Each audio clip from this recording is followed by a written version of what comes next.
Olá gente, tudo bem? Meu nome é Thiago Ribeiro, seja bem-vindo à RBcast. Esse é o podcast oficial da RB Construções e Perícias. Hoje a gente vai tratar de um assunto diferente aqui, mas muito interessante, muito importante para todo mundo. Hoje a gente tem um convidado especial, aliás, todo mundo que a gente traz aqui é muito especial, o pessoal acha que é falsidade já. A gente traz tanto convidado especial que daqui a pouco vira o Teleton aqui. Caraca! Ele vai se apresentar aqui daqui a pouco, mas vocês já ouviram o Igor, ele vai falar um pouco aqui com vocês. Olá pessoal, tudo bem? Meu nome é Igor, sou engenheiro civil aqui da RV Construções e Perícias. Seja bem-vindo ao 29º episódio da RVcast, onde nós falaremos sobre o impacto da construção civil na economia brasileira em 2021. É claro que os especialistas no assunto não são o Thiago e eu. A gente chamou um especialistaço no assunto, referência aqui na nossa região em economia, nosso professor universitário, ele foi nosso professor de economia na faculdade de engenharia, o professor Alan De Gasperi. Muito obrigado, Alan, por aceitar o nosso convite aqui para participar do nome, hein? Acertei, eu fiquei treinando também, falei 10 vezes o nome antes de começar. Sabe o que é interessante? Hoje, o professor já vai falar, a gente queria tratar desse assunto aqui porque é um assunto interessante para a nossa área, só que é um assunto que a gente não sabe, né? Então, por isso a gente não vou ficar conversando de um assunto que eu não sei. A gente por isso sabe que você... sim, pô, a gente teve aula com ele, vai falar que não sabe. Então, eu vou reprovar os dois. Então, professor, fica à vontade para se apresentar aqui. Deixa eu só explicar, né? A gente sabe, mas é que a gente teve aula com ele em 2017, no primeiro semestre, então algumas coisas a gente não lembra, mas a gente sabe. Então, obrigado, Alan. Pode ser. Até o que é o PIB. Sei até o que é Selic.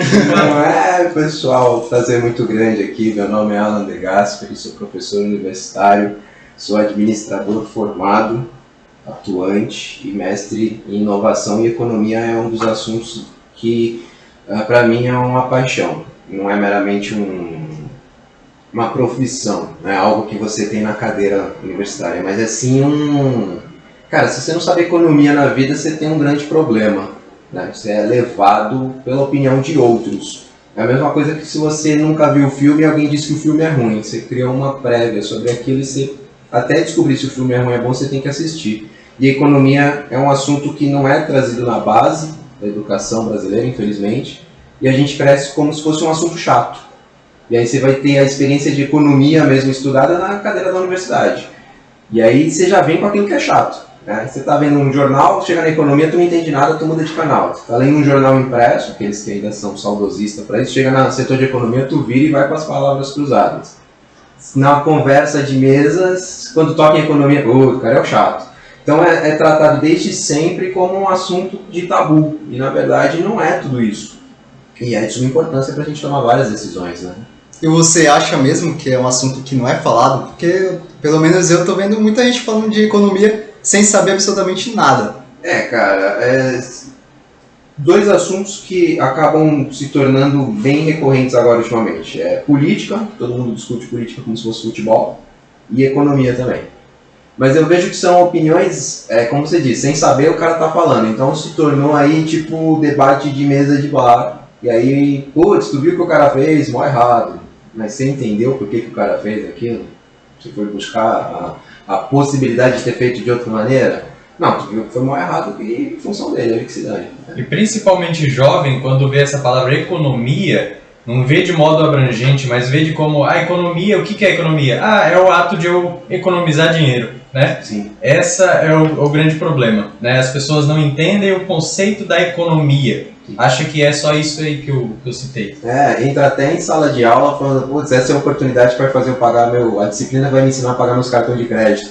Não é. Cara. Sério que o pessoal pensa isso? Caraca. Vários alunos em conversa e viram e falam, pô, professor, eu tô endividado num cartão, e aí a tua aula vai me ajudar a... Não tô dando educação financeira para você entender o que é prioridade e o que não é. E ela chegou ali na faculdade, ela já deveria saber disso, né? Já deveria ter ciência disso, educação financeira ali já... Chegar na faculdade, muita gente deveria saber muita coisa. É bom e não é, porque quando a pessoa chega sem saber, também é uma oportunidade de você trazer ela para um novo mundo, né? Se a gente quiser todo mundo que já soubesse tudo na faculdade, ela não existia, né? A verdade é essa. Mas a gente espera pelo menos um pouquinho mais de noção. E essa noção teria que vir de uma base escolar que é inexistente, né? A gente teve economia na faculdade, inclusive na sua aula. Eu não sei dizer, mas existem a disciplina de economia em outras faculdades de engenharia civil? É uma matéria obrigatória ou não? Não, é muito raro, na verdade, né? Muito raro. Só na faculdade que vocês cursaram, não sei se a gente pode falar o nome. Pode, fica à vontade aí. Vai rolar jabá. Só na Exanc, né? Só na Exanc. A Exanc é o patrocinador oficial daqui, tá? Já veio quase todos os professores. Todos os professores da Exanc já vieram aqui, então a gente já falou. A Exanc tá devendo dinheiro pra gente, tanto que a gente já fez marketing já pra eles. Mas ela é uma faculdade que se preocupa não na formação técnica apenas, né? Ela sabe que tem alguns outros componentes que fazem o profissional, né? Então, na região, ela é uma das únicas que coloca esses elementos, né? Vocês tiveram aulas também relacionadas à questão de gestão. Você fala, pô, eu tô querendo aprender o técnico ali. Não, tu caiu no mercado de trabalho, tu tem que gerir. De alguma forma, tu tem que gerir. Ah, mas eu vou ser sempre empregado. Irmão, tu tem que gerir alguma coisa. Então, é importante. E eu vejo outras faculdades, não, é o técnico. Não criticando, nem condenando nenhuma outra. São perfis, né? Porque a Exanc tem esse perfil de já colocar você no mercado um pouco mais preparado para vários assuntos, né? Eu acho que precisa desse profissional, né? Hoje a gente está precisando desse profissional ali que conhece finanças, sabe administrar, sabe gerir. E também tem um lado técnico, né? A gente que empreende, né, o lado técnico é importante, mas a outra parte ali, a parte de comunicação, a parte de falar com clientes, a parte de vendas, a parte de administração é super importante. Isso a Exanc deu um pouco, né? E com a vida, com os cursos, a gente vai adquirindo. E outra coisa, professor, quando veio a sua disciplina de economia, a gente teve um pouco de receio, né? Acho que todo mundo tem. E eu acho que tem um caso interessante de um aluno lá, que faz muito tempo que eu não falo com ele, né? Ele estava cursando engenharia elétrica. E depois da sua aula, ele parou de cursar engenharia elétrica. E ele foi fazer economia. Eu falei, caraca, do garoto, né? Falei, caramba. E hoje ele é o Paulo Guedes. Hoje destruir a vida do garoto. É que a palavra economia gera medo já, né? Parece que você está fazendo alguma coisa assim, meu Deus, eu nunca vou entender isso pela abrangência. Eu pego todo semestre isso, falo, gente, a gente vai conversar sobre economia e você vai entender porque ela está no seu dia a dia, ela é o seu cotidiano. Só que você foge dela, e aí ela fica uma sombra. E aí tu olha para a sombra e tu fala, é o demônio, vou correr. E não é, cara, é simplesmente... Da mesma forma que vocês passaram por 300 cálculos, né? Cálculo 301 e também era um demônio, foi importante, economia é a mesma pegada. Só que ela traz uma outra realidade, né? Que vocês falaram. Vocês são empreendedores. Você pode ser excelente tecnicamente, se tu não conseguir vender teu projeto, não serve de nada. Tu morre pobre. Exatamente, isso é o mal dos estudantes de engenharia, né? Que eles vêm muito bom de cálculo, muito bom dessa parte técnica, mas, cara, como é que tu vende? Como é que tu passa... Beleza, eu não preciso saber vender, mas como é que tu passa uma entrevista se tu não sabe nem se comunicar? Então, tu vai morrer sozinho no canto ali, quieto, sendo um gênio. E há quanto tempo você dá aula? Cara, esse ano completou 14 anos. Por isso a barba branca, o cabelo branco. E fora da docência, teve alguma experiência aí na parte de economia, de administração? Na parte mais de gestão de projetos, que envolve também, mas na questão de empresas de cunho familiar, que é você mexer no vespeiro, cara. Quando você trabalha numa realidade assim, empregado, patrão e empregado, você odeia aquele cara, porque ele é teu chefe, ok, é a função, tá dentro do cargo. Mas aquele chefe é uma pessoa que vai para outra casa e vive outro momento. Quando o teu chefe é teu pai, parente, mãe, você pode até gerar um certo ódio, mas no final das contas você vai jantar junto com aquela pessoa. Então as relações de conflito e tudo mais eram bem latentes. E aí entrava nesse meio aí com a colher de ferro enferrujada, aí deixa eu tentar resolver esse problema familiar e virar um caso de família. Mas aí não era da sua família, né? Você que entrou com... Teve uma que era, mas aí não tinha tanto conflito, uma relação mais tranquila com... Na verdade, não teve tanto conflito porque eu era um que estava mais acima, né? Meu pai era suporte, mas ele era suporte pelo conhecimento da área. Então ele era minha parte técnica, eu era a parte mais gerencial, então a gente não conflitava tanto, né? Vamos dizer que em algum momento não gerar conflito ali, o mundo não é cor-de-rosa. Mas de outras empresas, de você às vezes falar um negócio, cara, não posso falar isso, é minha mãe. Então a gente tem um problema maior aí. Não sou eu que vou resolver. Psicólogo, a Márcia Goldschmidt, alguém vai resolver isso aí, não sou eu. Você não chega a ser psicólogo, mas você faz consultoria, não é mesmo? Você também faz consultoria. Que tipo de consultoria que você faz? Como funciona? Que a gente vai falar um pouquinho mais no final, né? Mas se puder adiantar já um pouquinho. Lógico. Agora, nesse exato momento, eu faço mais consultoria no que diz respeito a projetos, mas são projetos voltados para a inovação. O que eu percebi um pouco antes da pandemia, até porque a minha formação de mestre em inovação é de antes da pandemia, quando o mundo era mais normal, a galera não sabe o que é inovação. E eu só me meto em tema assim, tipo economia, o povo não sabe, inovação, pô, eu só sei lá o que tá na minha cabeça. E a pessoa em fazer filosofia também? É isso eu não entendo. Só falta falar de política, porque o povo não sabe. Também isso a gente, depois eu vou até dar um adendo aí que a gente vai falar um pouco, mas de uma forma pacífica. E aí eu percebi que a galera nessa questão de inovação acha que primeiro que está muito distante. Segundo que você tem que ser muito rico. Eu tenho que ser o Elon Musk, eu tenho que ser o Mark Zuckerberg para poder ter grana, Magalu para poder ter grana, para poder inovar. E você via erros cotidianos, até de processos, que, uma mudancinha básica que poderia ser chamado de uma inovação em algum ponto, já faria uma melhoria muito grande. Então isso me levou para essa visão. Então as consultorias que eu dou agora são para as empresas no que diz respeito de que vamos sair da caixinha. Certo. Você está muito quadrado aí, você está, sei lá, há 12 anos fazendo a mesma coisa, o resultado é o mesmo, você não percebeu. O erro não está no mercado. O erro está na forma que você está agindo. Então vamos entender o que você está fazendo, vamos aplicar umas técnicas aí de inovação para você entender que você está errado, porque eu já percebi que você está, mas eu posso falar, né? Você vai entender e aí a gente monta um projeto para mudar a tua rotina da empresa, a atuação e tudo mais. Então hoje eu já não estou mais nessa parte aí familiar, de briga de família, porque chega uma hora que você fica muito triste no Natal, você fala, putz, aquele pai não fala mais com o filho. Tá cortando o peru e me xingando. Caramba, tem Chester na mesa e eu não ganhei o meu 13º. Então. Mais ou menos isso. E o meu nome na geladeira ali, marcado com X e tudo mais. E aí eu fui mais para essa área que a galera até entendeu, né, a pandemia trouxe essa visão de que não posso ficar parado. Não consigo mais ficar parado. Então ajudou em alguns pontos a percepção do povo.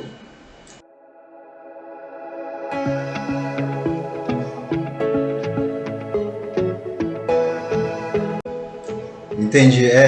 Eu queria que você falasse, você disse que a economia é importante, que todo mundo sabe e tal, é uma base, né? Eu queria que você falasse sobre o que exatamente uma pessoa comum, um cidadão comum aí, ele precisa saber de economia. Cara, a gente tem dois universos dentro da economia, né? A gente tem a macroeconomia, que daí é o universo de decisões de uma nação, impacta populações, aí a gente fala PIB, Selic, moeda, inflação, entre outras coisas. E a gente tem a microeconomia, que é a realidade que impacta, por exemplo, vocês empreendedores. Vocês conseguem tomar decisões econômicas para a empresa de vocês, microeconomicamente falando. Mas a minha atuação impacta no país. Opa, lógico, mas você e mais um setor inteiro fazendo dessa forma. Se vocês forem os únicos que estão impactando no setor, vocês não conseguem levar esse número. Não menosprezando a atuação de vocês nem de ninguém, mas essa é a realidade. Se eu sozinho estou gerando renda e o resto do segmento não, o número não vai subir. É a mesma coisa que você pegar uma balança e botar várias pessoas acima do peso na balança e você é o único que se mantém ali fitness e slim. Essa média vai ser alta sempre porque as pessoas estão pesando. A mesma coisa ao contrário, né? Tá todo mundo subnutrido e você é o único mais forte. Também vai ser. Então você não consegue impactar macroeconomicamente sozinho. Quando a gente fala o que é importante para a pessoa saber na esfera macroeconômica, primeiro é a atuação dela. O que ela consegue atuar dentro da economia. Qual é a importância? A galera às vezes tem dificuldade de entender a importância dela dentro de um processo administrativo, dentro da empresa. Eu não sei o que eu faço para a empresa crescer. Economicamente é o mesmo pensamento. Eu não sei o que a minha atuação está fazendo. Né? Então o povo é normal, isso faz parte. Não estou condenando ninguém, eu também faço. Mas estou aqui no meu aplicativo chinês, né, que a gente não pode falar nomes porque a gente não é patrocinado, mas você está lá mudando a página do Shopee. e aí você achou um bagulho legal e comprou. Preço, tal, tudo mais. Só que você não foi ver se o cara era brasileiro. Tem várias empresas brasileiras dentro do Shopee, legal. Mas tem muito chinês, tem muita... E você comprou. Para você foi maravilhoso, economicamente seu bolso respirou, mas para o país é uma produção a menos. Aí você fala, então quer dizer que você só compra de brasileiro? Não, estou falando isso. Tem que existir um equilíbrio. Né? E existem dificuldades para o brasileiro competir com o chinês por diversos motivos. Mas você sabe que naquele instante a sua contribuição já não foi maior. Mas quando você vai num restaurante, tomar um café, aí você está contribuindo economicamente. Quando você deixa de comprar alguma coisa porque está caro, você está contribuindo economicamente. É isso que eu sinto a maior falta no povo brasileiro. Ah, a carne está R$50. Você compra xingando o açougueiro. Fala, maldito, capitalista, desgraçado, tá aqui meus R$50, dá esse pedaço de carne. Acho que o açougueiro está chorando porque tu xingou ele. Pegou 50 mangos, botou no bolso e continua. Amanhã a carne está quanto? 50 mangos de novo. Se a galera olhasse o preço e falar, putz, está caro, acho que é melhor a gente partir para um outro consumo, uma outra proteína, alguma coisa assim. A tendência natural com o tempo é que esse preço venha a diminuir, porque ele sentiu o baque da demanda. Por que a gente não consegue segurar tanta demanda de várias coisas? Porque tem galera que faz... mas faz revoltada, sabe? Ah, maldito, vou lá e vou pagar isso. O dinheiro não vem amaldiçoado, pode até vir, né? Mas você vê, ele não vem assim, ah, esse aqui ó, xingado, não vou usar. Não, vai usar do mesmo jeito. Então essa é a percepção. E isso falta. Você vê, se a gente for comparar com... É lógico que agora a economia argentina não é o melhor exemplo, né? Mas a postura do argentino em governos anteriores ficou caro X coisa, a galera vai pra rua protestar e não vai comprar. Eles eram muito mais unidos nessa questão. E o brasileiro você sempre encontrou uma senhorinha de elite, eu tô comprando essa carne pro meu cachorro. Ela não queria dizer que, né, mas ela quer continuar consumindo. Eu falo senhorinha de elite, mas não é preconceito não, só exemplos mais corriqueiros. E aí nisso você vê que tá segurando, cara, não desenvolve. Não consegue. Você pode fazer o teu protesto, Thiago. Eu e o Igor a gente não faz. É 2 contra 1, tu perdeu.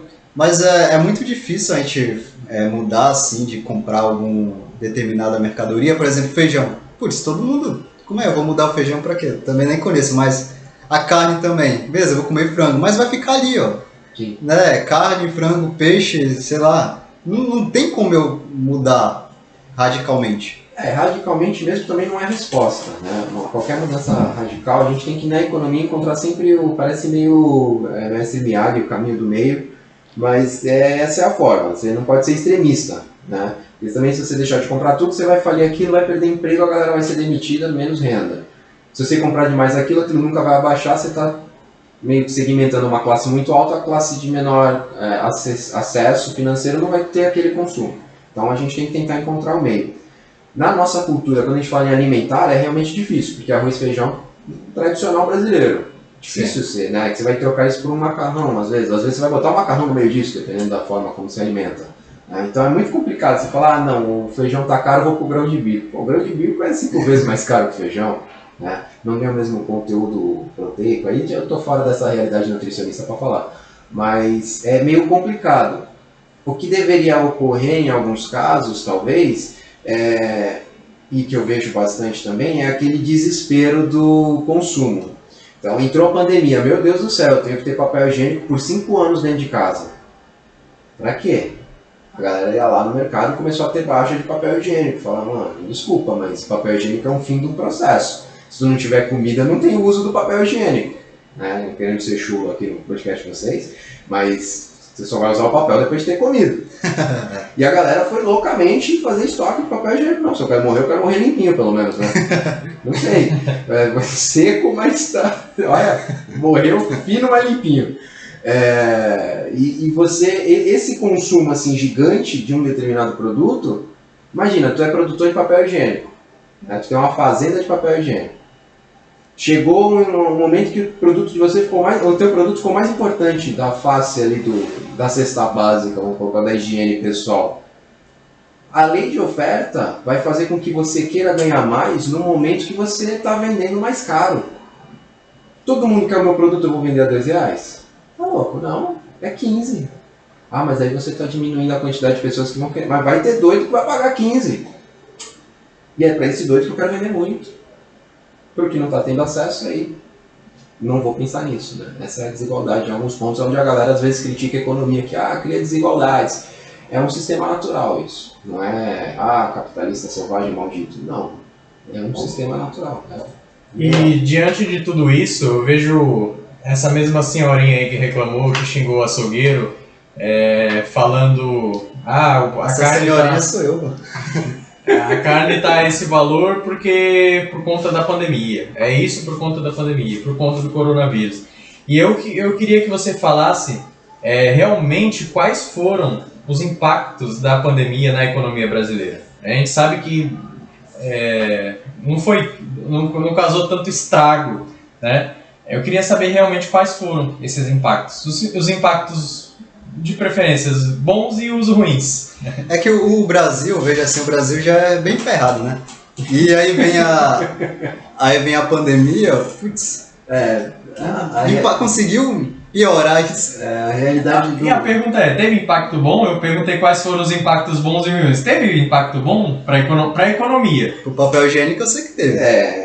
Vou dizer que para quem já era rico viu muito dinheiro, viu?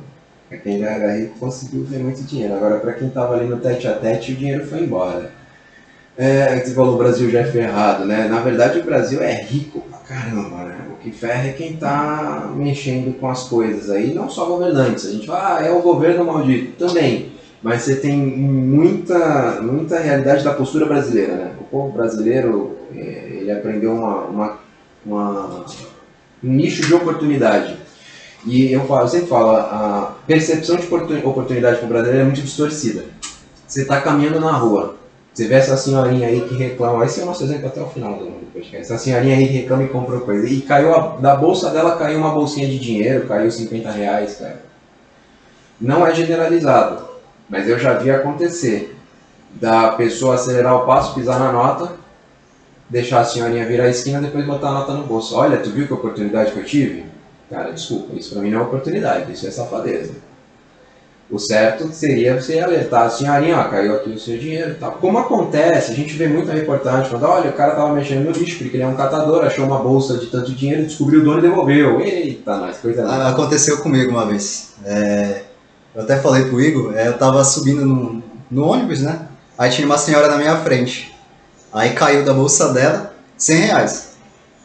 Aí, putz, ela tá na minha frente, eu peguei e devolvi pra ela, né? Sim. Aí ela começou a orar lá, eu falei...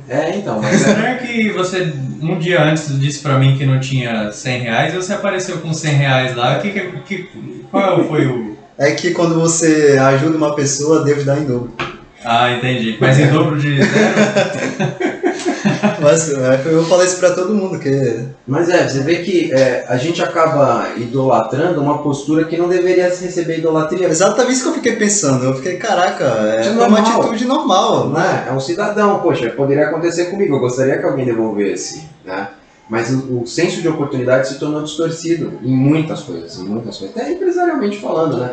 O cara é melhor que você, ele vai galgar o cargo de gestor, de um líder, alguma coisa. Beleza, o cara é melhor que você.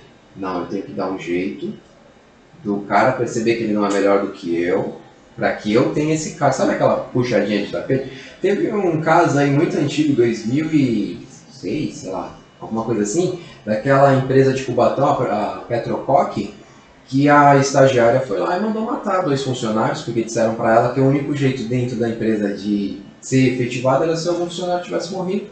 Ela mandou matar, a menina tá presa. Caraca. E a pessoa não tava falando ironicamente? Então, mas era, né? O cara do RH foi aqui só matando, a menina notou, né? Ela realmente foi efetivada. Foi, no Carandiru. No Carandiru. Quando você respondendo a tua pergunta, Igor, os impactos da pandemia...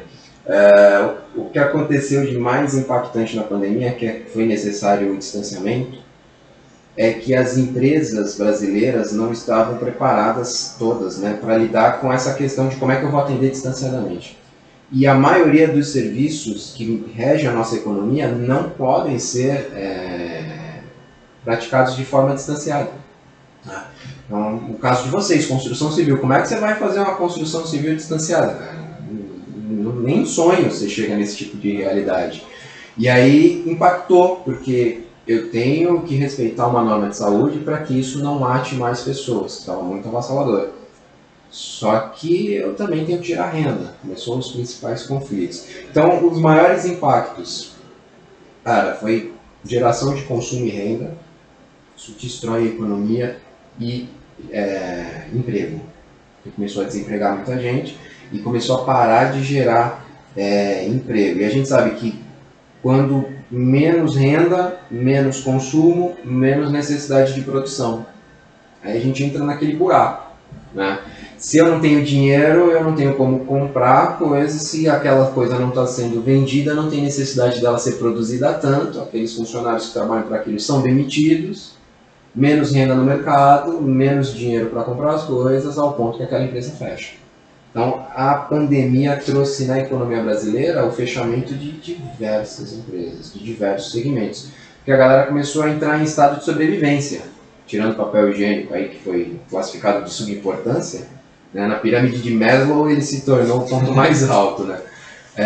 A galera começou a ficar, bom, então eu acho que, eu não sei se amanhã eu vou ter emprego, eu tenho que segurar um pouco para as coisas mais básicas. Se você vê, o maior crescimento foi de serviço de delivery de restaurante.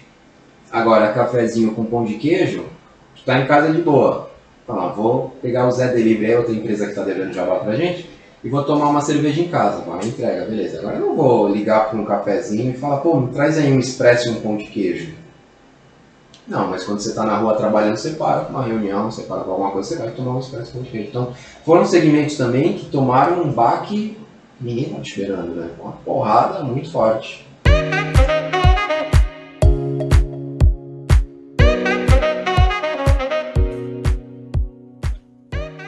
Bom, mas tiveram, assim como tiveram empresas fechando, né?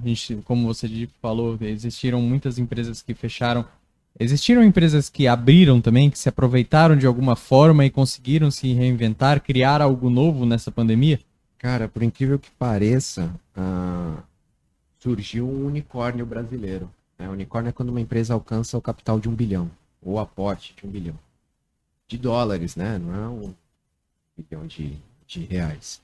E nesse período da pandemia surgiu o unicórnio brasileiro, eu não vou lembrar o nome da empresa agora de imediato, mas ela é voltada para melhoria da percepção de trabalho e controle do burnout, que é quando o cara tá estressadão, né, e tá a ponto de enlouquecer, adoecer. Nossa, eu tô ouvindo falar muito de burnout esses últimos dias.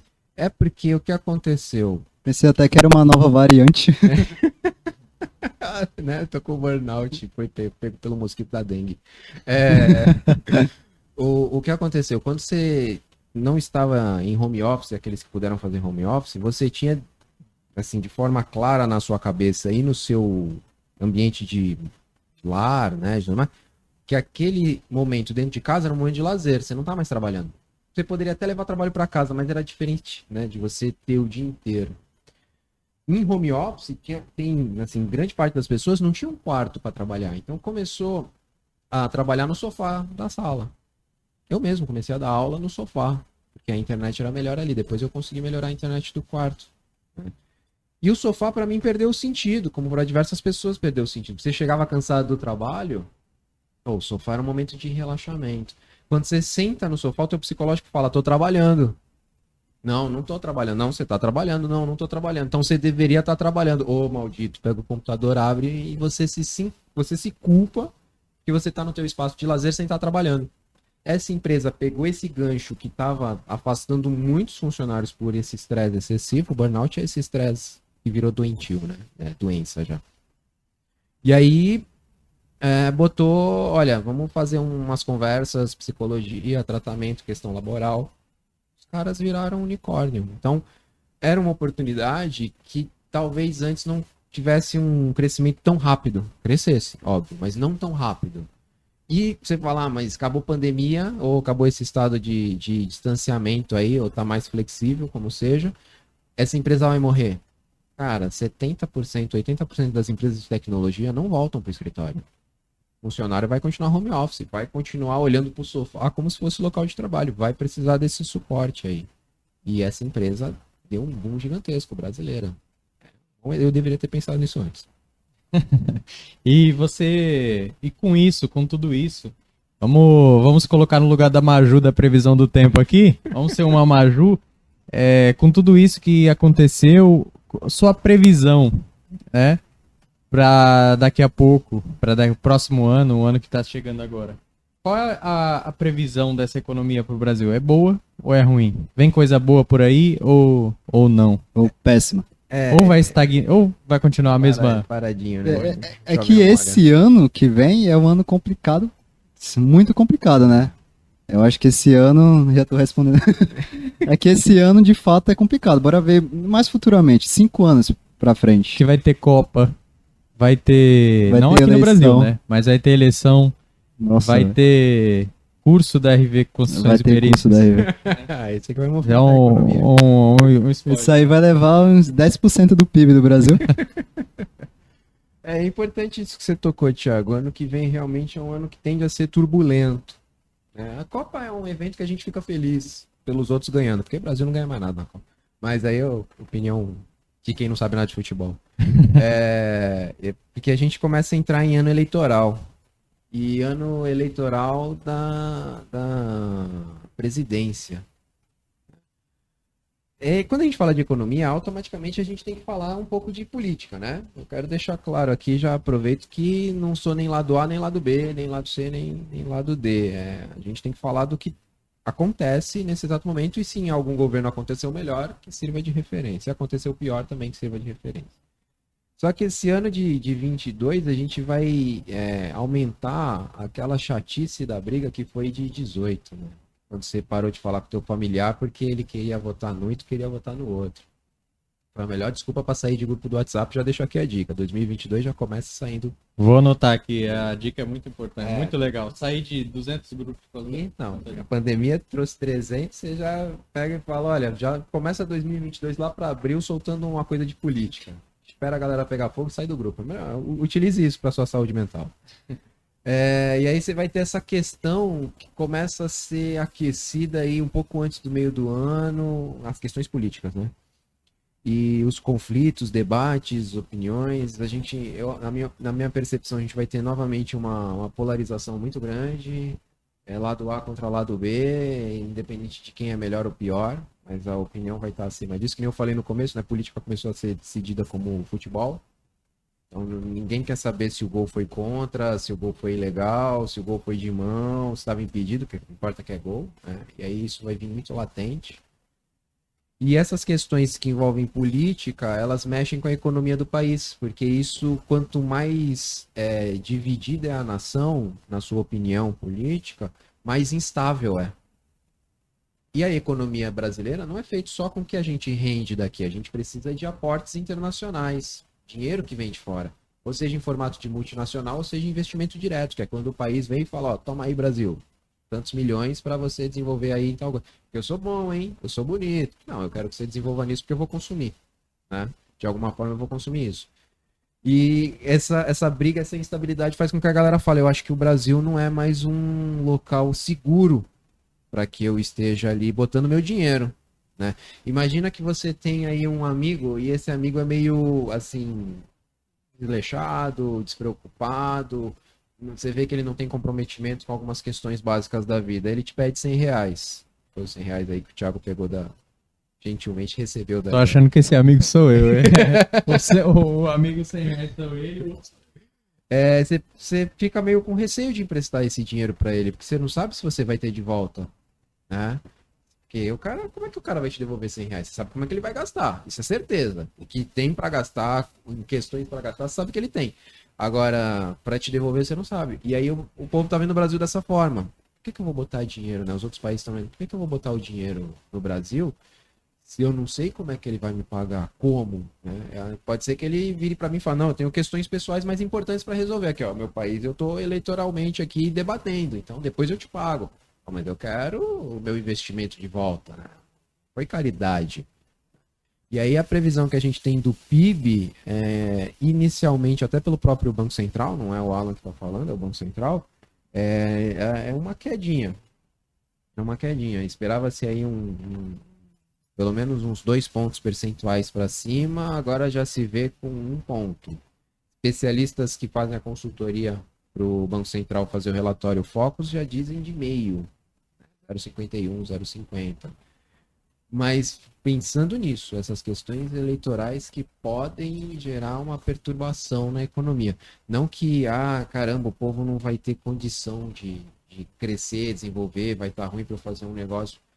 Não, pode ser que não. Pode ser que você sinta um aquecimento no seu setor. Mas macroeconomicamente falando, vai ter uma queda por falta desses investimentos, dessa entrada de dinheiro, o povo ficando muito preocupado com essa briga eleitoral. Que pé vai dar isso? A galera já espera que não seja muito pacífico, que seja meio a pé de guerra. Isso acontece em outros países também ou é só no Brasil? Cara, essa alegria aí de sofrer com eleições é muito na América do Sul, né? A gente não se considera latino, mas eles consideram a gente latino. Toda vez que vai ter uma troca é muito conturbada. O país trocou assim com uma facilidade da América do Sul. Já se vai ver a Europa, eles brigam pra caramba. Brigam, mas parece que os caras lá têm uma cultura e a economia é muito mais protegida.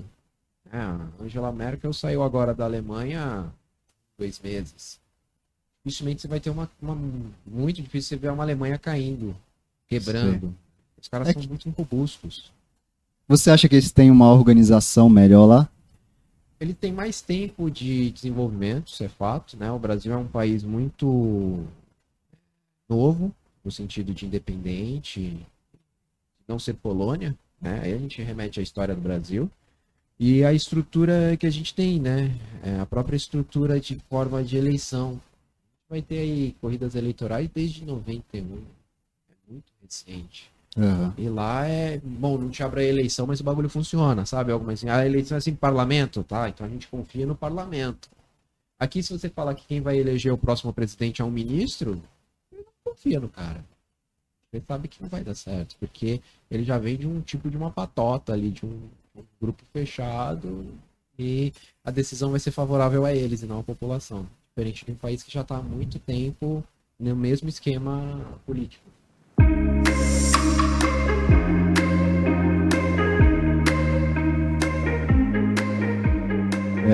Eu vejo mais que o pessoal ali da panelinha, eles querem ganhar, seja qual for o lado, e dane-se o Brasil. Não, vamos ali, vamos brigar, vamos ver quem vai ganhar aqui, da economia, não, dane-se depois. As emendas, né? Me dá o dinheiro para eu poder aprovar o teu projeto. Exatamente, eles não estão de fato ligando para a população, né? Mas é um sistema, Thiago, porque isso que você falou, que impacta a economia, todo mundo sabe, eles sabem, né? Lógico. É óbvio, mas mesmo assim, quem liga pra isso? Eles não ligam pra isso. Então, eu tô chorando pela economia brasileira no meu iate em Cancún. Cara, é triste pra caramba. Mas é o que acontece, né? O sistema político que a gente tem estruturado, ele permite essas manobras para eles desse jeito. Então, essas liberações de emendas parlamentares, para que eu tenha um projeto aprovado? Você tenta provar que o cara tá errado, mas ele tá meio que atuando dentro de uma possibilidade de lei. Fala, pô, vou prender o cara por causa disso? Só se ele exceder demais, sabe? Ó, tá aqui um bolo de chocolate, tu pode comer mais da metade, hein? Tu vai lá e come o bolo inteiro. Pô, irmão, tu é guloso. Aí eu posso te pegar. Mas se ele comer o que é permitido, beleza, todo mundo come. É aquela história, né? Seria possível um Brasil virar uma Alemanha? E se sim, quanto tempo levaria para isso? Ou seria mais fácil aplicar 7-1 na Alemanha na próxima Copa? Vixe, Maria. Cara, essa pergunta essa pergunta tem 2 nãos, né? Cara, se a gente parar pra pensar que o Plano Real, que é o plano que estruturou a economia brasileira lá em 90, que a gente estava destruído depois da ditadura, economicamente falando, ele é baseado no plano alemão de reestrutura pós-Primeira Guerra, praticamente a gente seguiu os passos da receita de bolo dos alemães. Eles saíram da Primeira Guerra destruído, tiveram uma reestrutura, você fala, pô, você tá falando de Hitler. Caramba, seu, né, pessoa maldita. Não, esquece as maldades que ele fez. Olha a gestão de Hitler nesse sentido.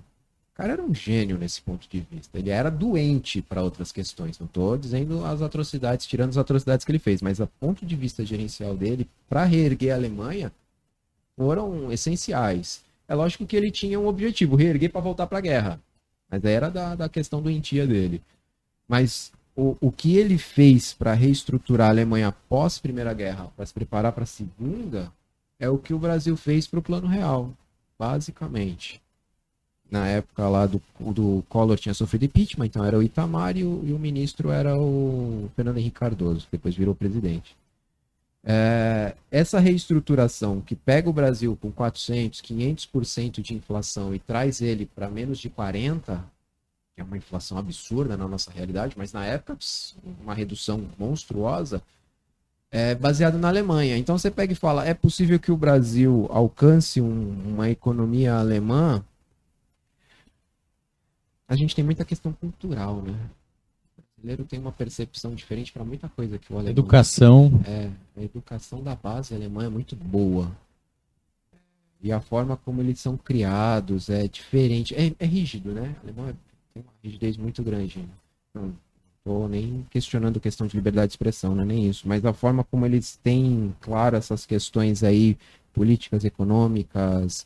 Então, não digo que a gente se tornasse uma Alemanha, mas se a gente começasse a fomentar de base melhorias educacionais, o cara é professor, só fala de educação. É a resposta de longo prazo que você alcança em curto prazo.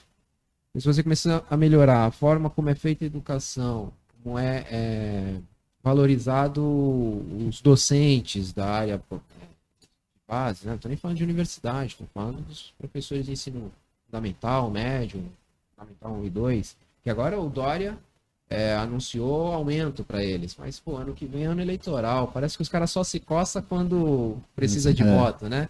Só faz você me dá um cartão de Natal quando eu tenho que te dar um alô de volta, porque antes disso tu esquece que eu existo. Durante 3 anos eu tô mofando, no último ano tu lembra de mim, algo mais ou menos nessa percepção. Então acho que se a gente... É que nem parece, nem é mais ou menos, é isso mesmo. Tá na cara, né? Os caras nem disfarçam mais. Nem disfarça. Parece aquela criança boazinha, fica comportada, que quer presente. Natal ganhar, é isso mesmo. Eu quero doce, né? Eu vou pedir bolacha antes do almoço. E eu acho que é nesse ponto que a percepção do brasileiro mudaria. Né? Porque se você conversar com qualquer brasileiro hoje e virar para ele e fala pro cara, você fala, você tem... É lógico que a gente não generaliza de uma forma tão ampla, mas a grande maioria... Você tem a oportunidade de sair da condição que você está e você vai ganhar um salário de 50 mil por mês se você se filiar a algum político, alguma coisa assim e tal, não sei o que. E aí tu vai. Dependendo do cara e a condição que ele se encontra, não dá nem para tu julgar que ele fala não. Né? Pai de família, sofrendo, o cara às vezes tendo que catar coisa para poder reestruturar, vendendo almoço para pagar a janta, deixando de comer para o filho comer. O cara vai. Só que ele vai lutar contra o sistema lá dentro não porque ele é despreparado e não porque virou favorável para ele. Os que lutaram contra o sistema foram apagados também. Então, aí a gente começa a tocar outros assuntos aí. Mas eu acho que por uma questão de a possibilidade ela é dada quando você tem educação e você entende o que é possibilidade. Os milionários são sempre os que mais sabem das coisas porque eles tiveram condições de alcançar isso. Então se a gente tivesse uma democratização de um ensino de qualidade abrangente, economia, política, senso crítico, desenvolvimento de habilidades sociais, sutis, essas coisas, a gente ia melhorar muito mais e ao ponto de chegar na possível Alemanha aí. Se não, a Alemanha é um outro país que também tivesse uma condição de economia sustentável. Você fala na Alemanha, quando deu o afastamento da pandemia, eles ganharam praticamente, o auxílio emergencial deles era 7 mil reais. O Igor perguntou quanto tempo o Brasil vai virar a Alemanha e o que falta para o Brasil virar a Venezuela? É pior que a gente tá mais perto disso do que do outro. Eu acho que eu queria acreditar no 7-1 aí na Alemanha. Eu sei que no futebol a gente consegue ganhar da Venezuela, né? Eu não sei mais não, velho. Com dificuldade, mas. E o empate tirado de 1-0 ali no final. O que falta pra gente virar uma Alemanha, cara, eu acho que um pouquinho mais de esforço. Uma Venezuela, um pouquinho mais de esforço. Um pouquinho mais. Os caras não estão se esforçando muito, Estão não? se esforçando bastante pra isso, cara. Eu nunca vi tanta dedicação.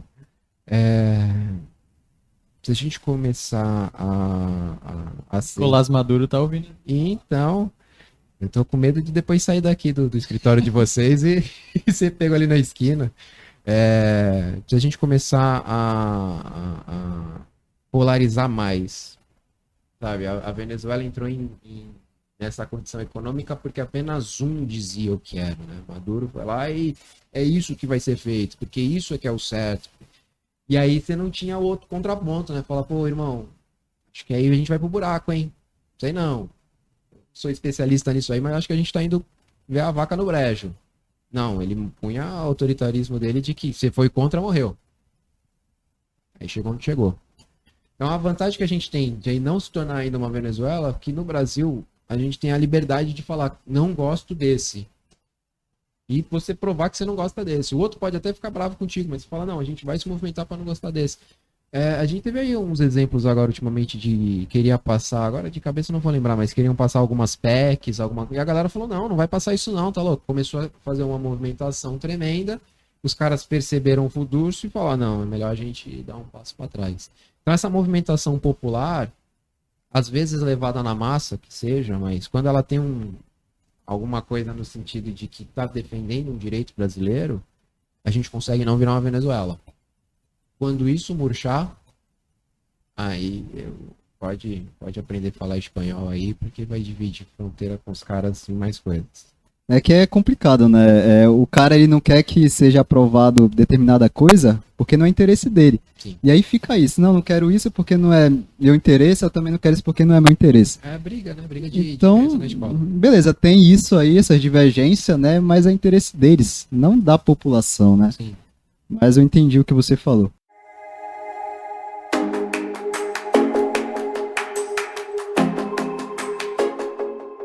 E agora a gente vamos falar de Constituição Civil um pouco aqui? Vamos. Dentro Pelo menos algo bom que existe no país, né?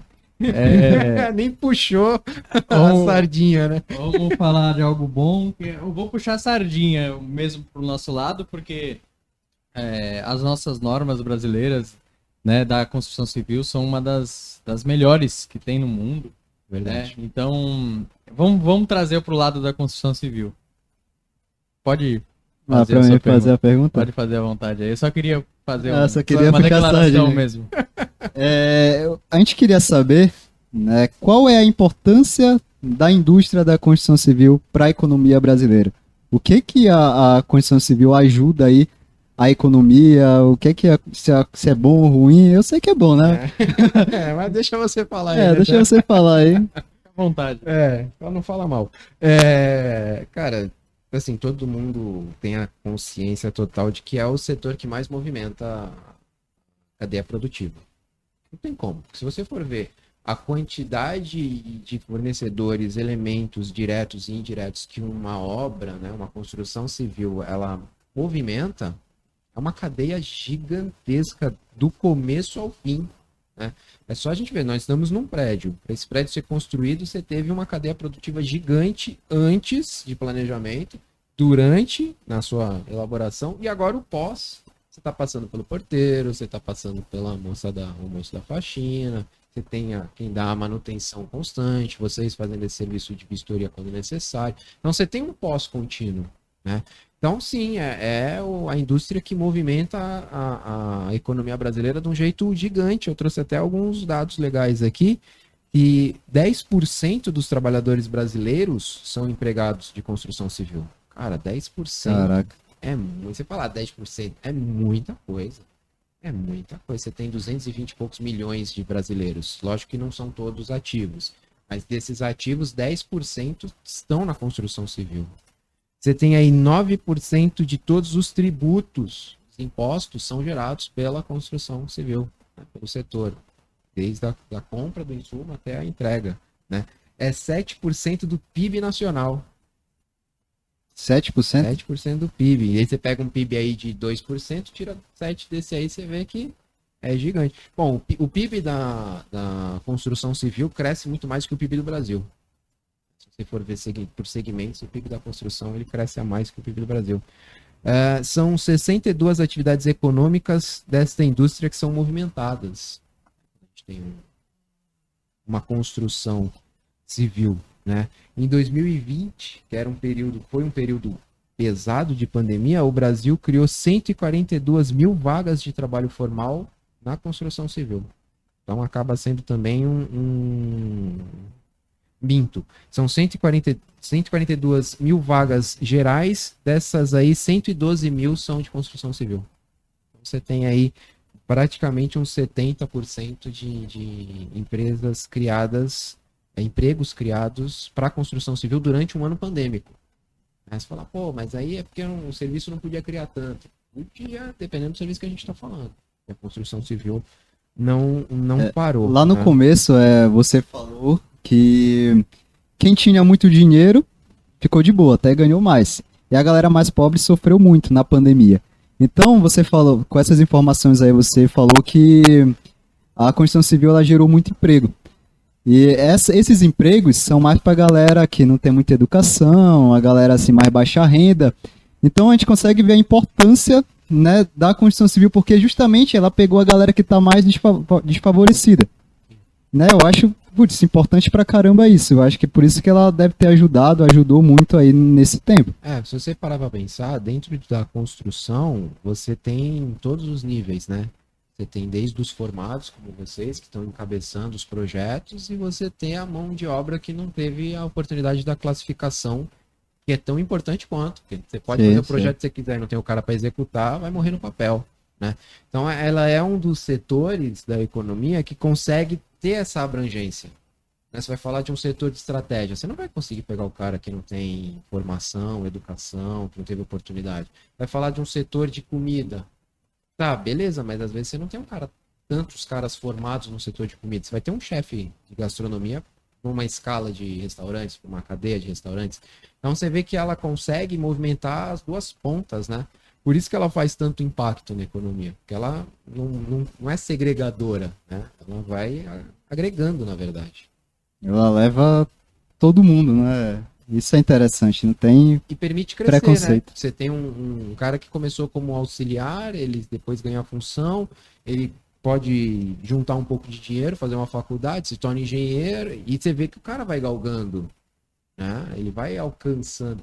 Meu pai trabalhou muitos anos na construção civil, e aí ele foi nessa escala até chegar ao ponto de finalizar a carreira dele como mestre de obra, porque ele não queria fazer nenhuma engenharia, mas ele fez toda essa escada aí e ele pôde alcançar isso, se dedicando, estudando, tal, não sei o que, ele alcançou esse patamar que para ele foi satisfatório. Mas em algumas empresas ou em alguns segmentos você não tem isso. Você fala, putz, se é auxiliar, vai morrer auxiliar. Eu acho interessante que, mesmo com a pandemia, o setor da construção civil cresceu o número de financiamentos imobiliários, mesmo na pandemia. Né? Então, para ver como realmente é importante, né? E como ela é tão importante assim para a economia do Brasil, como que ela poderia mudar o cenário econômico do Brasil? Tem como resgatar, tem como chegar na construção civil e falar assim, ó, melhora a nossa situação aí porque tá difícil. Tem como ela poderia mudar esse cenário econômico aí do nosso país?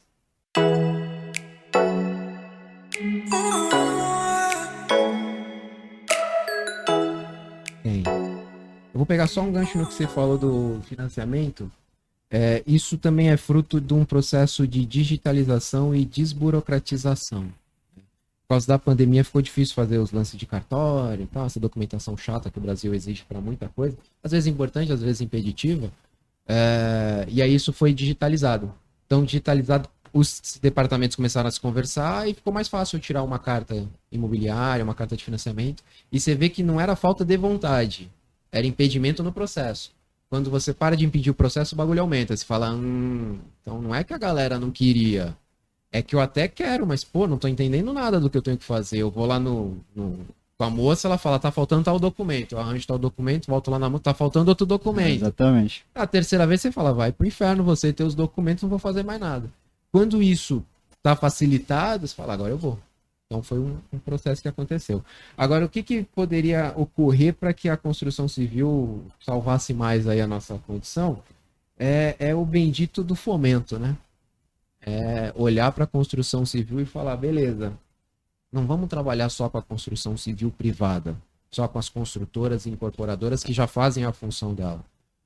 Vamos trabalhar com a construção civil pública do jeito que vai favorecer a população. Não é porque quando você fala, vai construir um teatro municipal ali. Ih, caramba, vai valer 5 vezes do que ele é, né? O custo. Você sabe que os caras aproveitam para superfaturar aqui, para desviar ali. Um projeto de 2 anos dura 7, por aí vai. Esse é o problema. Quando você planeja, estrutura e fala, olha, a obra pública vai cumprir a função dela da forma correta, que seria como se fosse uma incorporadora, uma construtora particular, você vai ter mais desenvolvimento, porque além do funcionário privado, você vai ter um funcionário atuando para o setor público. O governo não vai abrir uma empresa de construção civil, ela vai abrir licitação. Então, vocês podem concorrer a uma licitação e trabalhar também para o governo. Em algumas funções. Então você percebe que a sua possibilidade de ganho também aumenta, porque o governo sempre constantemente deveria estar ali fazendo uma obra, uma melhoria, mas faz mais para fingir que está fazendo do que para fazer o desenvolvimento mesmo. Então eu acredito que além do fomento e a facilitação para particular, para privada, né, de alguma forma em questão tributária, em fiscal, também eles enxergarem que a participação pública na construção civil é importante, desde que não seja um ninho de roubalheira, né? Então o governo, de certa forma, ele consegue incentivar essa melhoria. Sim. O governo incentiva qualquer setor, desde que ele queira. É lógico que, não vou falar para você que ele vai parar de cobrar imposto. Não pode, ele tem que sobreviver com imposto. Mas ele consegue te dar alguns benefícios. Quando as concessionárias e montadoras estavam indo embora, ele foi lá e falou, vou dar um jeitinho aqui, não vai embora não, filho, fica aqui com a gente. Por que os outros não conseguem? Então o incentivo seria colocar mais dinheiro para que aconteça mais obras. Obra pública e privada. A premissa básica, Thiago, dinheiro traz dinheiro, cara. Sim. Isso é fato. Você quer ter dinheiro, tenha dinheiro. Mas é meio óbvio, né? Porque eu vou contar. Não, é porque você quer aumentar o teu dinheiro, você tem que ter dinheiro. Até porque vocês montaram uma empresa. Vocês podem ter montado uma empresa com capital bem baixo. E aí vocês vão caminhando. Se Foi com R$100 que ele achou, né? A primeira investidora anjo foi a senhorinha do ônibus. Se vocês tivessem alcance a um capital mais elevado, a empresa de vocês estava alcançando níveis maiores, né? Então o dinheiro traz o dinheiro. Se você quer crescer, você tem que injetar. Não tem como. Eu não consigo ter um lugar que eu só tiro. Serve só para eu tirar dinheiro. Isso vai durar pouco. Em algum momento ele vai morrer. Isso é interessante. Eu vi uma frase esses dias, eu não lembro de quem foi, que é: você ganha dinheiro gastando. Eu achei tipo, caraca, legal. Porque a gente tem aquele pensamento de poupar, mas cara, é importante, mas acho que se você pegar aquele dinheiro e investir em alguma coisa ali, você pode ganhar muito mais. Mas é a básica, né? Imagina assim, vamos para um pouco fora da realidade aqui da conversa, mas que é fácil a gente entender. Você vende sorvete. E aí você tem uma maquininha de sorvete. Aquela maquininha tem uma capacidade produtiva de 50 sorvetes por dia. Se você vender 50 sorvetes por dia, você alcançou o máximo de ganho que você teria naquele dia. Você quer ganhar mais? Vamos para a segunda maquininha, que vale o investimento. Agora você faz 100 por dia. Se você vender 100, você tem o dobro de ganho, mas para isso você teve que investir. Então não adianta você pegar a tua maquininha de sorvete e falar, putz, só faço 100, queria ganhar mais. E não sei como. Você tá no teu máximo capacidade produtiva, não tem como. Exatamente.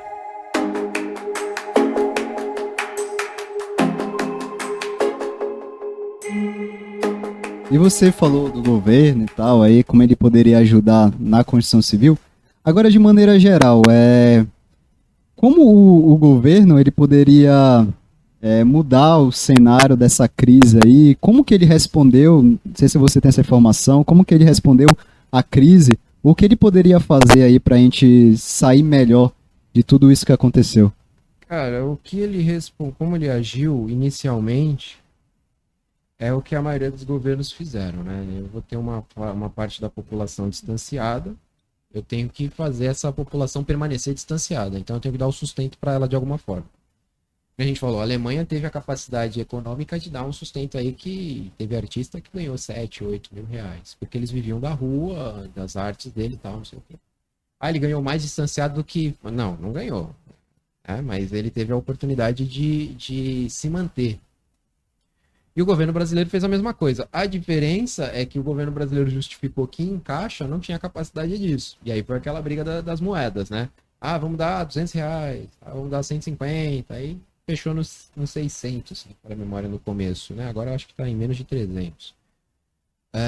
E foi aquele auxílio emergencial, né? Uhum. E basicamente eu andei vendo o que eles acabaram fazendo, né? O que eu vi é que eu quero deixar claro que são informações tiradas do site do governo.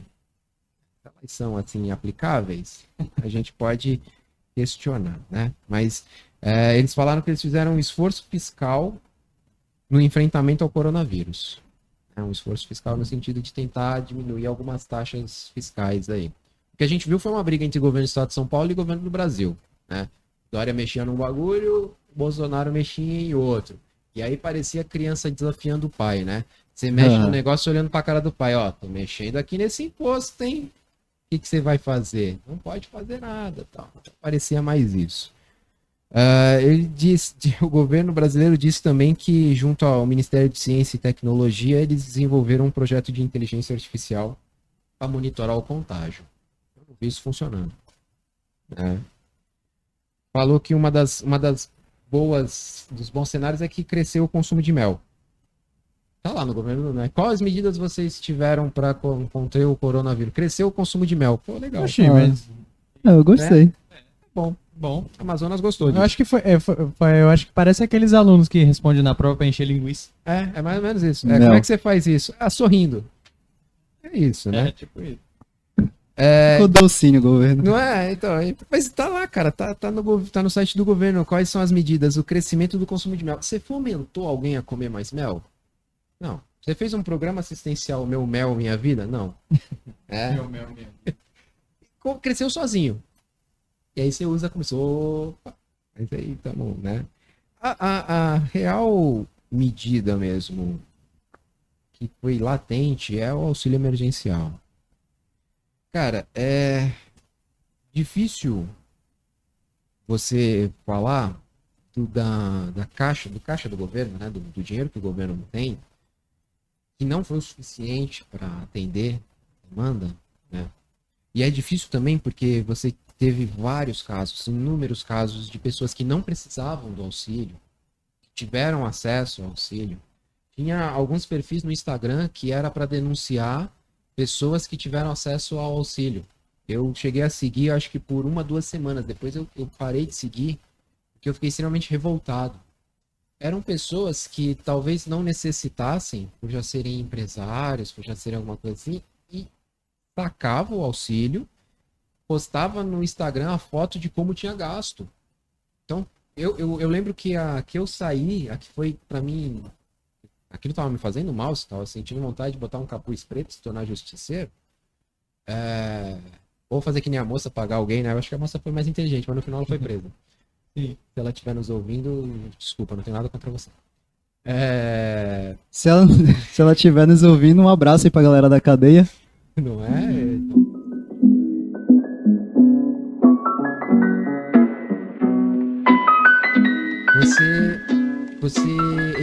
Essa pessoa gastou 600 reais em, acho que 2 ou 3 garrafas de bebida importada. Postou. Aqui o meu auxílio emergencial com as 3 garrafas. Caramba, nem pra comprar mel. Não é pra ajudar o PIB brasileiro? Não, o cara foi comprar só a bebida. Você fala, desgraçado, você tá tirando da boca de um pai de família que teve negado. Que eu conheci várias pessoas teve que uma galera negado, que foi negado. e que o cara não tem de onde tirar o sustento. O maluco foi coletar a coisa na rua pra ver se conseguir. E você tá com 3 garrafas de bebida importada.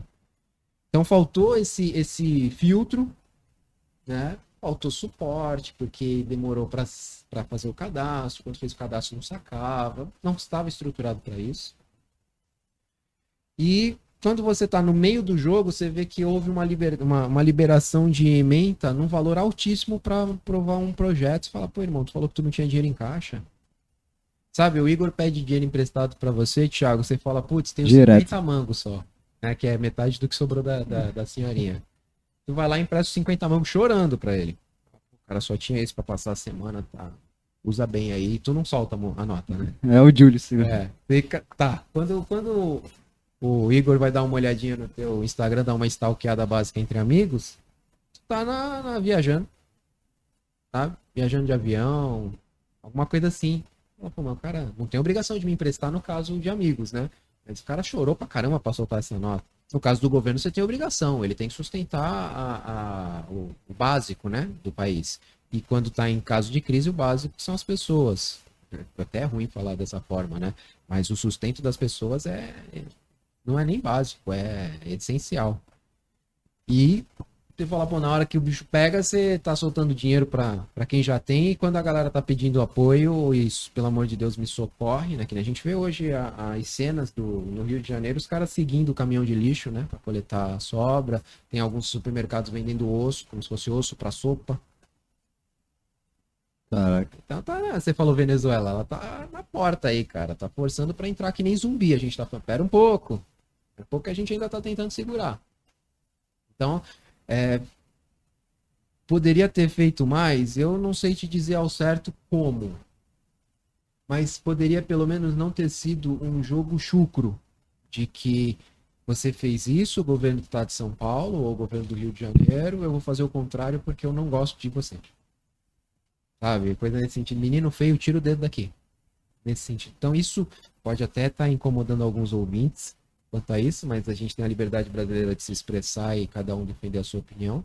Mas eu acho que isso foi o que mais impactou e está retardando a retomada.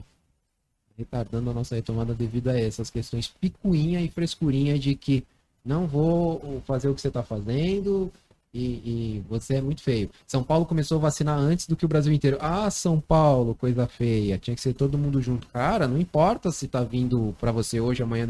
Importa que tem que começar isso em algum momento. Não, tem que ser todo mundo junto. Seleção de 94. Entra de mão dada no campo e dá exemplo.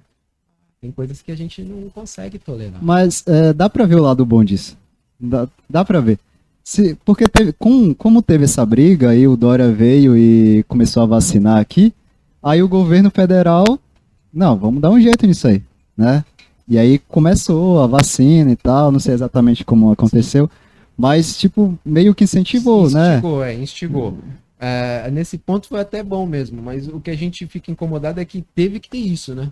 Teve que ter um governo falando, não vou esperar ninguém não, já tenho aqui, vou começar. Aí o outro fala, filha da mãe, temos que ir atrás disso, sabe? É muito latente a desavença entre a União e os estados, né? A União tem que dar suporte para os estados poderem alcançar a gente aqui no município. E não gerar uma briga, eu sou mais forte que você, então eu vou impedir você de atuar, sabe? Deveria ser algo no sentido de que, não, vamos todo mundo realmente combater, vai distanciar. Pra você ver, o distanciamento na Inglaterra foi feito porque a principal universidade de Londres fez um estudo e provou para o governo que se naquele instante afastasse um pouco, ia conter melhor a questão de mortes. O que o governo fez na hora, o parlamento? Cara, distancia, todo mundo em casa. Tá aqui o auxílio e fica até a gente tiver estudos que provem o contrário. O que o governo brasileiro fez? Falou que o professor é vagabundo porque não queria voltar pro trabalho. Aí eu fico em silêncio, né? É até engraçado porque esses professores que tiveram que se virar, nós professores, né? Tiveram que se virar aí na pandemia. Eu não, só queria ficar em casa de cueca dando aula na frente da webcam, eu sou vagabundo.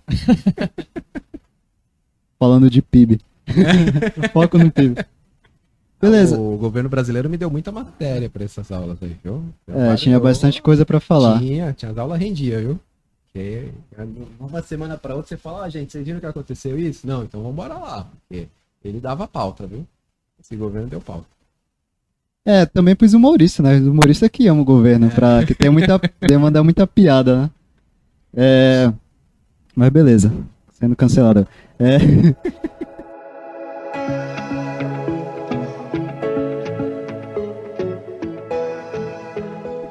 Além do setor da construção civil e tal, qual é outro setor no Brasil que é muito importante também? Cara, a gente vai ter no Brasil o que é chamado de setor terciário. O setor terciário é o setor de turismo, serviços, esse setor mais final, né? O primário seria a base de construção, o secundário seria mais da manufatura e o terciário é a parte de serviço. E aí você vai ter muito forte. Então, do mesmo jeito que sozinho a indústria segura a construção civil, a indústria da construção civil segura a economia, o PIB, você vai ter o coletivo do serviço segurando. Então, mais de 75% do nosso PIB começa a ser direcionado pelo serviço. Aí você fala, cara, que absurdo! Como isso? Porque é fato. Imagina assim, um pai de família, uma mãe de família, perdeu o emprego seletista, carteira assinada. Tem que sustentar a sua família. O que ela vai fazer? Vou abrir uma indústria química. Não, vou abrir uma indústria de construção civil. Eu vou plantar batata no meu vaso e vou ser agora agropecuarista. Não, eu vou vender lanche para outras pessoas. Eu vou fazer sanduíche, eu vou fazer almoço, eu vou fazer doce. Isso é serviço. Então é o setor que mais cresce no Brasil porque é o de rápida resposta. Se você perdeu o emprego hoje, amanhã você está querendo fazer marmita para vender. Sim. O plano B, C, se torna A. E eu vejo que eu me dou bem fazendo aquilo e eu formalizo. Eu vou lá, crio um MEI. Beleza. Me emito nota fiscal. E aí eu começo a entrar dentro do setor de serviço. Por isso que é tão crescente. Porque falta o fomento para a indústria, falta o fomento para o estudo, falta o fomento para tudo. Esse cara fala, agronegócio é o que sustenta. Não é mais. Ah, é uma grande fatia? É uma grande fatia. Agro é tech, agro é pop, agro é tudo. É o que a Globo diz, né? Mas nem do jeito que deveria ser. Então, existe um grande investimento muito voltado para o agro, questão de exportação. Só que a gente exporta o nosso produto mais barato, que é o commodity, né? Então o cara tá comprando a R$5 e vendendo a 50 na casa dele, porque ele manufaturou aquilo. Bom, a gente chega ao ponto de vender o tabaco e comprar o cigarro, né?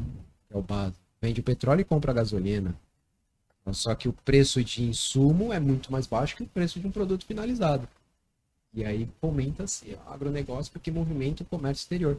Movimenta, faz grana, é lógico. A gente não tem que... Não tô falando aqui que economicamente você tem que escolher um setor e que se dane os outros. Não é que nem... eu tenho 3 filhos.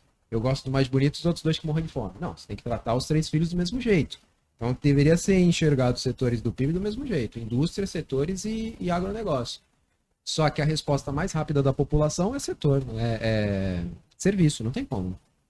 Mas tem aquele filhinho que a gente gosta mais, né? Tem que parece mais com o pai, né? E tem o que não parece com o pai também, que aí você fica meio preocupado, né? Eu acho que falta um pouco mais de incentivo para essa galera que tá empreendendo, porque de fato essa galera aí que tá levantando o Brasil, né? Sim.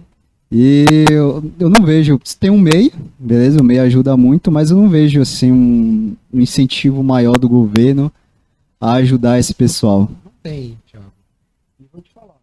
O MEI te ajuda até a página 2. Porque imagina aqui, vocês estão fazendo vários projetos. O projeto de construção civil tende a ser, dependendo do tamanho do projeto, um projeto custoso. Você pode juntar até uma nota de 65 mil no MEI. Você já tem as tuas notas, até o meio do ano, vamos dizer assim, o ano que vem, maravilhoso. Tá 81. Tá 81? Tá 81. Ah, melhorou um pouco, né? Graças a Deus. Mas vamos colocar aí, meio do ano que vem, vocês estão fazendo nota, tal, vocês alcançaram metade da nota, um pouco mais da metade da nota, até o meio do ano. Um ano bom. Vocês conseguiram alcançar uma grande construtora. E ela virou para vocês e falou, olha, eu quero que vocês façam vistorias aqui em 10 obras que eu tenho. Se você cobrar aí que seja 10 mil em cada dessas obras, o mês já não te cabe mais. Já foi. Já era. E tu vai dizer não para esse trabalho? Não vai dizer não para esse trabalho. Tu vai ter que virar outra categoria. Tu não é mais MEI. Aí tu começa a coletar imposto diferenciado, tem que ter contador, tem que ter uma porrada de coisa que já não te compensa. Porque você teve um tiro grande e pode ser que depois você não tenha mais. E aí você retorna pro MEI?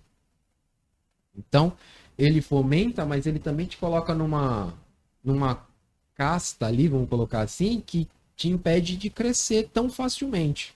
Porque o tiro do MEI pro outro é custos que você não tinha. Sim. né? Hoje você paga R$ 60 por mês para ter o CNPJ e só. Dependendo da nota que você emite, é isenta, né, de cobrança de imposto. ISS e o escambau.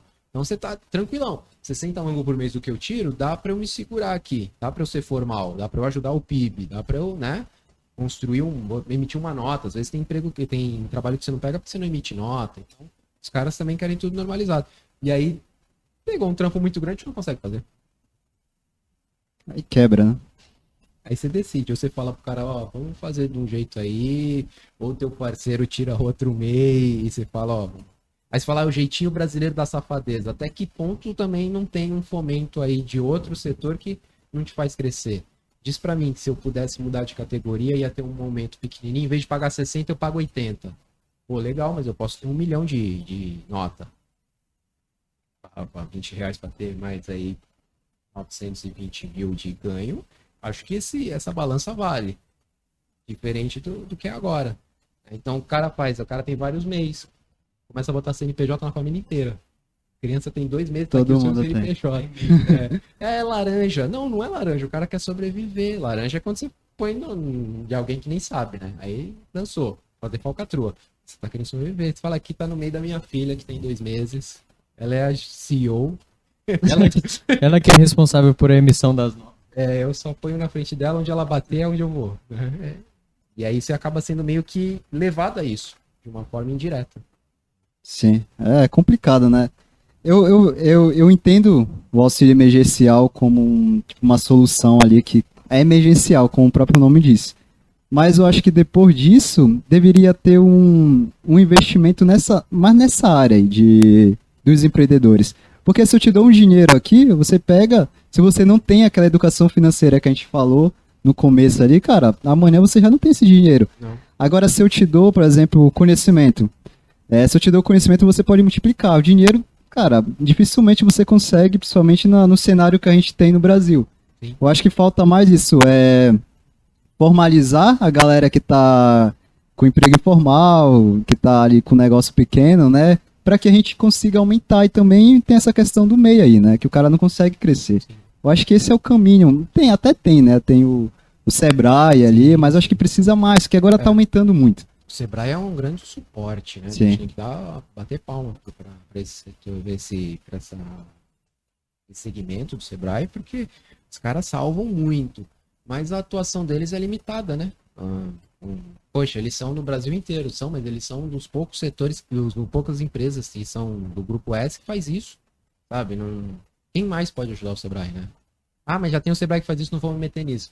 Não é essa a questão. O governo podia entrar junto também e falar, olha, tem o Sebrae ocupou as vagas, mas esse aqui é governamental. É que parece que tudo que é pelo governo é difícil você ter acesso. Pergunta aqui, que programa do governo você já se utilizou? Programa do governo? Tipo, alguma coisa que era do governo que você usou? Assim, tipo um programa qualquer? Meu Mel, Minha Vida podia ser um, né? O SUS não seria um? O SUS? Sim, mas o SUS você não quer usar, né? Você tá passando mal pra usar o SUS. Assim, algo pra te ajudar. Pra ajudar. O caderno do governo tem um monte. As canetas do governo que param de funcionar em 2 dias. De resto, eu não tenho. O programa, né? ProUni, por exemplo. Não, o ProUni, ok. Não, verdade. Eu usei o ProUni. É verdade, Usou o eu nem ProUni. lembrei do ProUni. Verdade, ProUni. Vocês conseguiram ter acesso ao ProUni. Não é... Agora tá menos, né? Mas, assim, se você for parar pra pensar, quantos o governo se orgulha de diversos programas de desenvolvimento. Vocês conseguiram acessar um. Eu tive acesso a uma universidade federal no Rio de Janeiro. Tem uma formação na Federal de Fluminense. Que briga com o governo, né? Ela totalmente... As federais são totalmente contra a forma como o governo se posiciona agora por questões políticas. Mas ela ainda é mantida pela União. Fora isso, também não tive acesso a nenhum outro programa. O Sebrae. O Sebrae trocentas vezes. Tem alunos que se formaram no Sebrae, vieram conversar comigo depois. Pô, professor, vem conversar aqui, um negócio não sei o quê. Então parece que o Sebrae tá ali do nosso lado, entendeu? O Sebrae, tu batendo uma porta, o cara abre e vai tomar um Sebrae. café. A gente também já fez diversos cursos no Sebrae. online, presencialmente, não importa, né? Agora, quando você vai no governo, putz, a documentação para poder ativar o ProUni e tudo mais, né? Então, para você alcançar isso. Então, você fala, pô, o governo fomenta, mas parece que ele fomenta de um jeito que não é para você ter acesso. A percepção que eu tenho é que você é uma criança de 2 anos, a mãe vira para você e fala, você pode comer o doce que você quiser. Ele tá em cima do último armário. Pega. A criança tá olhando o doce e chorando de vontade, mas ela não alcança. Ou ela tenta subir e toma um tombo desgraçado. Parece, em alguns momentos, para mim, parece que o governo cria algo que não é para a população.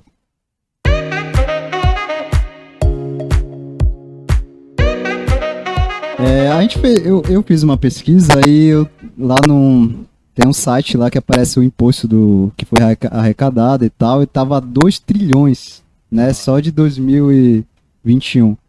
E aí eu fico me perguntando, caraca, é muito dinheiro. E pra onde vai essa grana aí? Você pegar uma nota você vai comer um pão de queijo com café. Agora é obrigado no estado de São Paulo na nota dizer quanto foi de imposto. Se você pegar o quanto foi de imposto, o valor final e o quanto de insumo que o cara ganhou, que ele gastou, na verdade, o dono do estabelecimento que você tomou o café não ganhou nada. Então você fala, bom, esse imposto não foi pro dono do estabelecimento, esse imposto foi pro governo. A ideia da manutenção de um governo com imposto é que ele distribua para os setores que ele é obrigado a manter. Saúde, educação, segurança, habitação e tudo mais. Na realidade brasileira não vai, né? Não vai, diz que vai, mas não vai. Então, vai, mas vai de 10 trilhões, vai 1. Para dividir em 5. Então, você tem um gasoduto aí que dá um desvio nesses impostos muito, muito grande dentro da realidade brasileira. E isso ninguém investiga. Por quê? Porque tá mexendo no doce. Tá mexendo no mel. Então, você é político, ele é político. O Igor se faz do impostômetro aí. Você vai investigar ele? Se você vai receber também, não. Complicado. Então, o Brasil também tem uma dívida grande ali, né? Também tem isso. Interna tem uma dívida muito Tem uma grande. dívida muito grande.